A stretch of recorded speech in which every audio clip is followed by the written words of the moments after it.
in. Are you busy, Dr. Tristan? Hey, Kayla.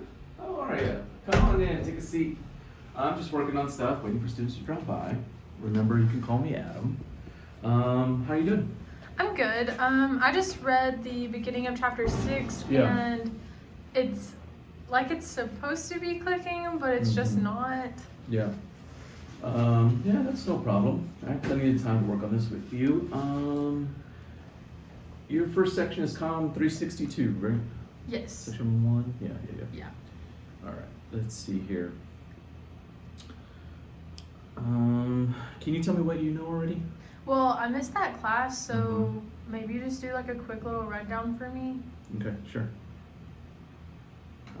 So let's see here. The first part of the chapter, we're talking about linguistic determinism perspective. And so basically, it's the idea that our world is predetermined based on our language, or the language within our culture. So first, the superior wolf hypothesis, in which it states that reality is embedded in the culture's language, which controls people's thoughts and cultural norms.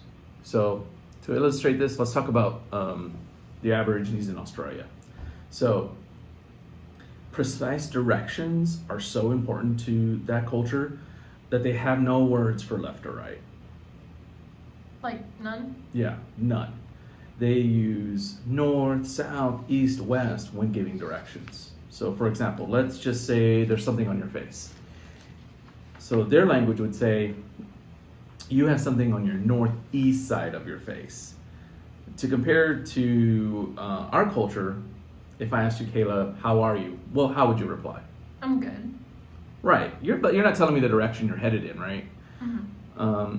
Their greetings with one another are directional. So their reply would be something like, I'm headed south by southwest. So even before they even start a conversation with someone, they're telling the direction of where they're going. Okay, yeah, it's starting to click a little bit more. Good. See, for us, it's different. You know, precise directions aren't really important to us. But for them, their sense of direction is shaped by their language. So think about that for a second. How do you think Aborigines think differently than we do? What do you think they're really good at? Well, for sure getting around town. Exactly. A 5-year-old in their culture would be able to tell you which way north is. But for us, it'll probably take a little bit. All of that to say is that the superior wolf hypothesis suggests that language controls our thoughts and our actions. So now there's several criticisms for that hypothesis, but let's just assume they're all correct. Make sense so far? Yeah, for sure. I'm definitely starting to get it. Okay, good. So another part of language is that certain words in a given language cannot be translated effectively because there's no vocabulary equivalence. So for example, let's say you and your family are sitting at the table and y'all just finished dinner and y'all are talking. What would you call that time?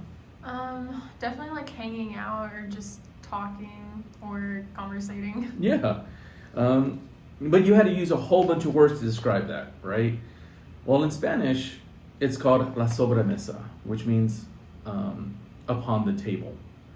For English speakers, we have an idea of the concept of sobremesa, but we don't understand the cultural significance. So like in Latin America culture, or the Latin American culture, that time at the dinner table is meaningful. There's a specific word for it. Even though English speakers have an idea of what the word means, they don't know the cultural value of how much the culture prizes that time at the dinner table. Does that make sense? So for us, it's just a word. Exactly. So based on what you know now, what do you think are some potential consequences when speaking to people from a different culture or language? Can you think of any, Kayla?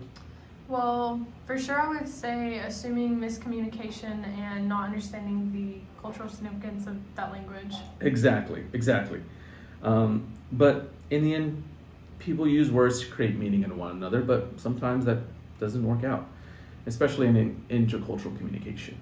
We can't assume that just because we have an idea what the word means, that we know the culture's value in that particular word. So that's just, the first part of the chapter. Do you have a better understanding of it now? No, I for sure definitely do. I might have some more questions after the next lecture, but Yeah. I'll definitely get back to you with those. Yeah, well, feel free to come back again if you need some help, but that's where we left off. So tomorrow, our class will go through the rest. No, yeah, awesome. Thank you. Is that all you had for me?